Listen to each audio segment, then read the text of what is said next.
나는 전능하신 아버지 하나님 천지의 창조주를 믿습니다. 나는 그의 유일하신 아들 우리 주 예수 그리스도를 믿습니다. 그는 성령으로 잉태되어 동정녀 마리에게서 나시고 본디오 빌라도에게 고난을 받아 십자가에 못 박혀 죽으시고 장사된 지 사흘 만에 죽은 자 가운데서 다시 살아나셨으며 하늘에 오르시어 전능하신 아버지 하나님 우편에 앉아 계시다가 거기로부터 살아있는 자와 죽은 자를 심판하러 오십니다.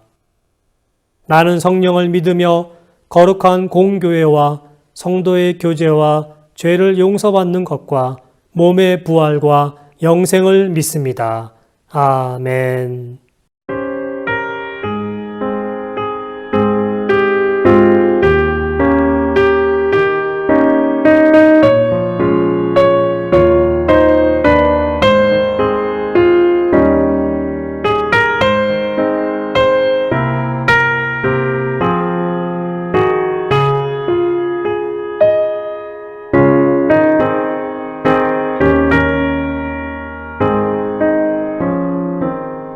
저 장미꽃 위에 있음 아직 맺혀 있는 그때에 귀에 흐르는 소리 들리니 주 음성 분명하다. 주님 나와 동행을 하면서 나를 친구 삼으셨네. 우리 서로 받은 그 기쁨은 알 사람이 없도다.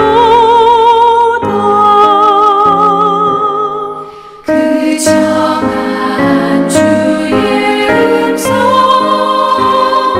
우는 새도 잠잠케 한다. 내게 들리던 주의 음성이 늘 위에 쟁쟁하다. 주님 나와 동행을 하면서 나를 친구 삼으셨네. 우리 서로 받은 그 기쁨은 알 사람이 없도다.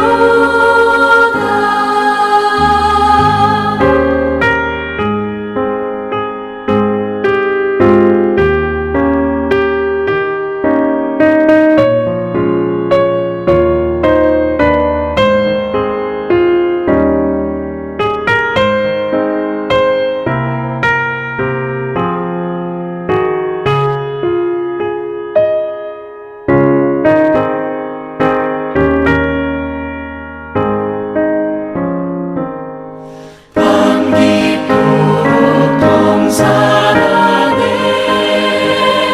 주와 함께 있으려 하나. 외로운 세상에 갈 일 많아서 날 바라며 가신다. 주님 나와 동행을 하면서 나를 친구 삼으셨네. 우리 서로 받은 그 기쁨은 알 사람이 없도다.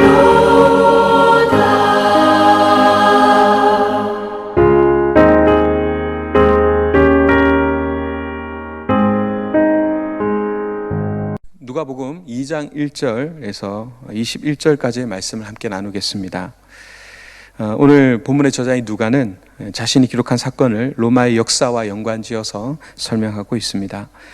1절에서 3절까지 말씀입니다. 그때에 가이사 아구스토가 영을 내려 천하로 다 호적하라 하였으니 이 호적은 구레뇨가 수리아 총독이 되었을 때에 처음 한 것이라. 모든 사람이 호적하러 각각 고향으로 돌아가매. 본문의 아구스토는 로마의 황제 옥타비아누스를 말합니다. 로마 원로원은 주전 27년에 옥타비아누스에게 아우구스투스, 그러니까 존귀한 자라는 칭호를 주게 됩니다. 옥타비아누스의 통치 기간은 로마의 평화, 팍스 로마나라고 하는 그 기간의 시대로 알려져 있죠. 그가 권력을 장악하게 되면서 오랜 내전이 그치게 되고 주 14년까지 그가 통치하게 됩니다. 로마의 호적은 군대의 징집이나 또 세금 징수를 원활하게 하기 위함이었습니다. 유대인들은 로마 군대에 복무할 의무는 없었지만은 세금 납부를 피할 수는 없었습니다. 이들은 전통적인 관습에 따라서 각자의 출생지로 돌아가서 등록을 하였기 때문에 요셉과 마리아는 함께 고향으로 돌아가게 되었어요. 천하로 다 호적하게 하라는 로마 황제의 칙령은 메시아가 베들레헴에서 나온다는 예언을 이끌어내는 중요한 그런 역할을 하게 됩니다. 4절에서 5절 말씀입니다. 요셉도 다윗의 집 족속이므로 갈릴리 나사렛 동네에서 유대를 향하여 베들레헴이라 하는 다윗의 동네로 그 약혼한 마리아와 함께 호적하러 올라가니 마리아가 이미 잉태하였더라. 베들레헴은 이스라엘을 다스릴 자, 바로 메시아가 태어날 곳으로 예언되었던 곳이죠. 미가서 5장 2절을 보면요, 베들레헴 에브라다야 너는 유다 족속 중에 작을지라도 이스라엘을 다스릴 자가 내게서 내게로 나올 것이라. 그의 근본은 상고에 영원히 있느니라. 이렇게 말씀합니다. 요셉이 이제 갈릴리에서 다윗의 집으로 표현되는 동네로 간다면 사람들은 일반적으로 정치적으로나 또 종교적으로나 바로 중심부라고 할 수 있는 예루살렘을 쉽게 떠올릴 것입니다. 그러나 전혀 예상하지 못한 베들레헴이 또 등장합니다. 미가의 이 예언 자체가 대조하는 것은 이것이죠. 군사적 힘에 의지하여 결국 패하게 될 다윗 계열의 통치자와 또 하나님께 의지하며 창대하여 땅끝까지 미치게 될 베들레헴 출신 다윗 계열의 통치자를 의미합니다. 바로 그 베들레헴 출신 다윗 계열의 통치자 예수 그리스도의 나심을 오늘 본문은 기록하고 있는 것입니다.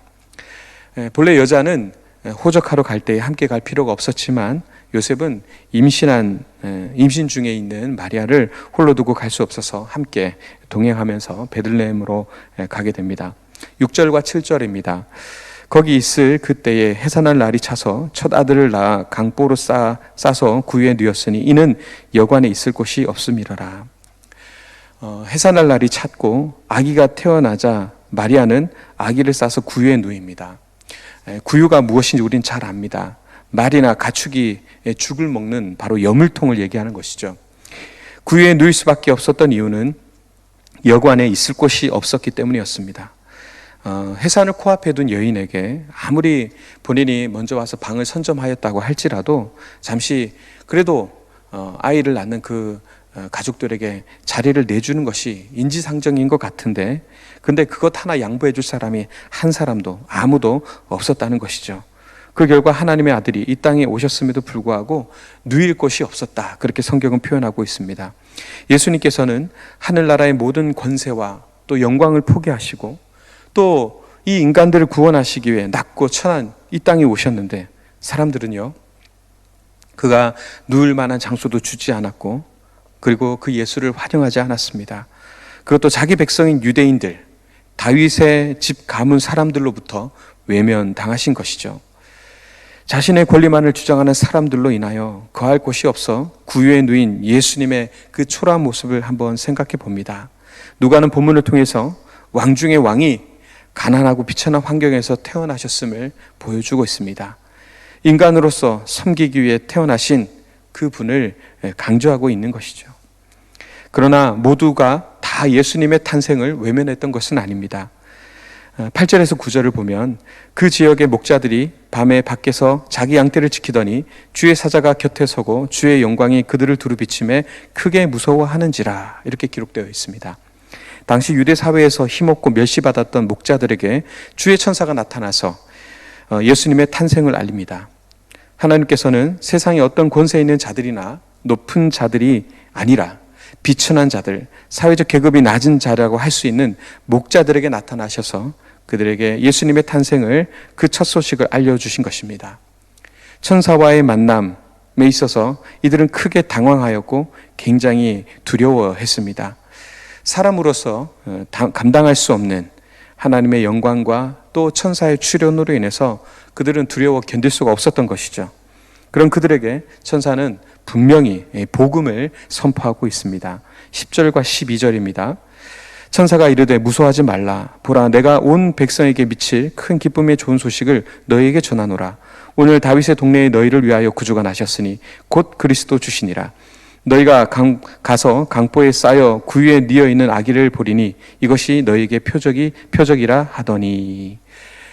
천사들이 목자들에게 전한 소식은 온 백성에게 미칠 큰 기쁨의 소식, 바로 굿뉴스, 복음이었습니다. 예수님의 탄생이 우리에게 기쁨의 소식이 되는 이유는 우리를 위해 구주가 탄생했기 때문입니다. 지금은 비록 갓난아기의 모습으로 초라한 구유에 누워 계시지만 그분이 바로 우리의 죄와 죽음, 그곳에서부터 우리를 건져주실 유일하고도 완전하신 구세주이기 때문에 그렇습니다. 그리스도 주시니라. 이 표현의 원어를 보면 크리스토스 퀴리오스입니다. 크리스토스와 퀴리오스를 주격으로 나란히 놓고 있는데요. 이것은 뭘 의미하는 것입니까? 그리스도와 주, 하나님, 이것을 동격으로 놓는다는 것이죠. 쉽게 말씀드려서 바로 우리의 그리스도이신 예수가 하나님이시다라는 것을 말씀하고 있는 것입니다. 갓 태어난 아기가 구유에 뉘어 있다는 것은 결코 평범한 일은 아니죠. 이 점이 바로 천사의 이야기가 사실임을 나타내는 표적이 된다라고 오늘 천사가 말하고 있습니다. 천사는 목자들이 즉시로 아기 예수님을 찾아 나서기를 바랬고 또 강보에 쌓여 구유에 누워있는 아기 예수님을 볼 때 바로 그 아기가 그라는 것을 알아보게끔 이야기해 주었습니다. 이 선언만으로는 충분하지 않다는 듯이 또 한 번 놀라운 일이 펼쳐지는데요. 13절에서 14절, 호련히 수많은 천군이 그 천사들과 함께 하나님을 찬송하여 이르되 지극히 높은 곳에서는 하나님께 영광이요 땅에서는 기뻐하신 사람들 중에 평화로다 하니라. 호련히 수많은 천군 천사들이 나타나 하나님을 찬송합니다. 예수님의 탄생은 먼저는 하나님께 영광입니다. 그분은 온 세상을 창조하시고 타락한 인간의 구원에 대해서 관심을 가지고 계십니다. 그래서 모든 것을 계획하고 준비하셨다가 이제 때가 되어 자기 아들을 이 땅에 보내신 것입니다. 하나님께서 이제 이 구원의 계획을 이루시고 그것을 성취하여 결실을 맺기 시작하는 예수님의 탄생을 누구보다도 기뻐하셨다는 것이죠. 천사들은 그런 하나님께 먼저 영광을 올려드렸던 것입니다. 그리고 나서 땅 위의 사람들에게 이제 평화를 선포합니다. 여기서 평화로 번역된 헬라어 에이레네는 히브리어로는 샬롬입니다. 평화는 하나님과의 관계가 회복될 때 누릴 수 있는 바로 그리스도인 하나님의 자녀의 특권이라고 할 수 있죠. 그런데 이것은 하나님이 선택하신 사람들에게 주어지는 것입니다. 하나님의 기뻐하심을 잊는다는 것은 하나님의 선택된 백성 안에 들어가야 함을 또 말하는 것입니다. 구원이 모든 사람들에게 자동적으로 이루어지는 것은 아닙니다. 하나님의 은혜에 응답하고 또 그 은혜의 길을 쫓는 사람만이 그 길이 이끄는 평화의 길로 들어설 수 있다라는 것입니다. 목자들은 하나님께서 행하시고 계신 그 일을 보러 가기로 결정을 합니다. 그들은 천사가 이야기한 것과 똑같은 구유의 한 아기를 발견하게 되죠. 15절에서 18절입니다. 천사들이 떠나 하늘로 올라가니 목자가 서로 말하되 이제 베들레헴으로 가서 주께서 우리에게 알리신 바 이 이루어진 일을 보자 하고 빨리 가서 마리아와 요셉과 구유에 누인 아기를 찾아서 보고 천사가 자기들에게 이 아기에 대하여 말한 것을 전하니. 아멘. 목자들은 자신들에게 일어난 일이 주께서 알리신 것이라고 말하며 또 그들에게 반응을 요구한다는 것을 이해하였습니다. 본문 15절을 헬라 원어로 보면 강조를 나타내는 접속사가 있습니다. 대가 사용되는데요. 이 천사들을 통해서 자신들에게 알려주신 것을 우리가 꼭 보자고 외치고 있는 것입니다. 천사가 그들에게 가라고 명령하지 않았음에도 불구하고 그들은 구세주를 보기 위해서 빨리 달려갔습니다. 하나님의 말씀에 속히 반응하는 사람, 또 하나님의 구원 사역에 즉각적으로 순종하는 사람이 하나님의 기뻐하심을 잇는 것입니다. 목자들은 마리아와 요셉 그리고 그 위에 누워있는 아기 예수님을 만났고 천사가 자신들에게 말해준 것을 다 전했습니다. 목자들은 자신들에게 주어진 사명을 충실히 감당하였고 놀라운 복음의 첫 증인이 되는 영광을 누렸습니다. 그 자리에 있던 모든 사람들은 목자들의 이야기에 놀랄 수밖에 없었습니다. 18절에서 19절, 듣는 자가 다 목자들이 그렇게 말한 것을 놀랍게 여기되 마리아는 이 모든 말을 마음에 새기어 생각하니라.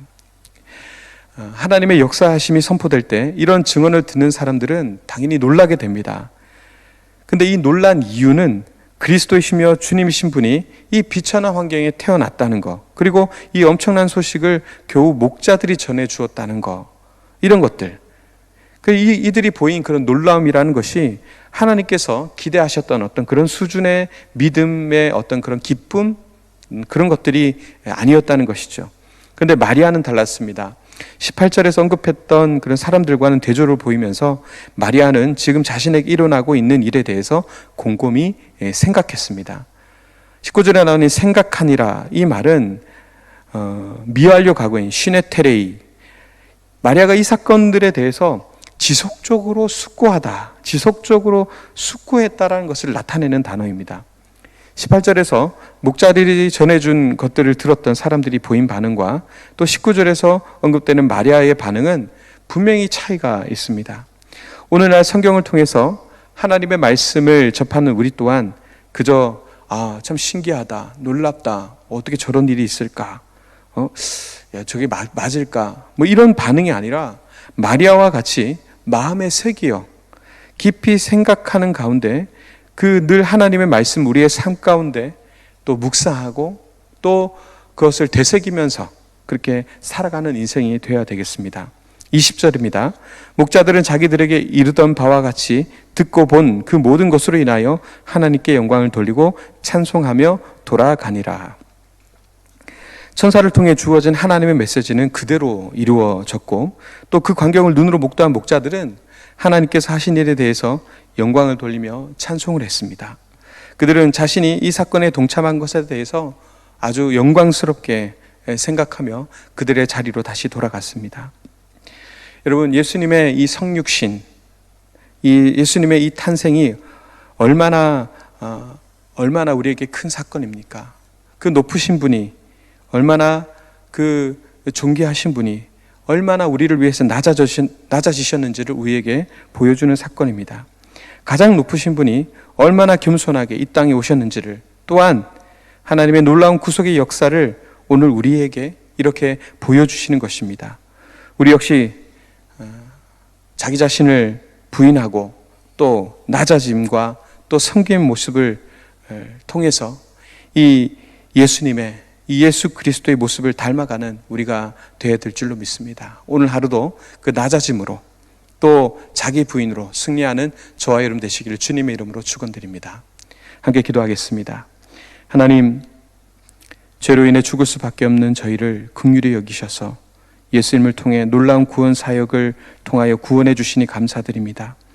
주님의 역사하심을 눈으로 보면서도 믿지 못하여 그저 놀랍게 여기기만 한 사람들의 모습 앞에 저희의 모습 또한 돌아봅니다. 하나님께서 기대하시는 믿음과 또 기쁨의 수준에는 미치지 못하였던 부끄러운 모습을 주여 용서하여 주옵소서. 코로나19로 인해서 신음하고 있는 모든 이들을 불쌍히 여기사 하나님의 놀라운 은혜를 내려주시고 마리아와 같이 말씀을 늘 새기어 우리의 삶 속에 힘되시는 여호와의 하나님을 말씀을 늘 묵상하고 살아가는 삶이 되게 하여 주옵소서. 그리하여 자신의 모습을 부인하고 낮아짐과 섬김의 모습을 통하여 주님의 살아계심, 주님의 역사하심을 삶으로 증거하고 또 나타낼 수 있는 우리의 모습 되게 하여 주옵소서. 예수 그리스도 이름으로 기도하옵나이다. 아멘.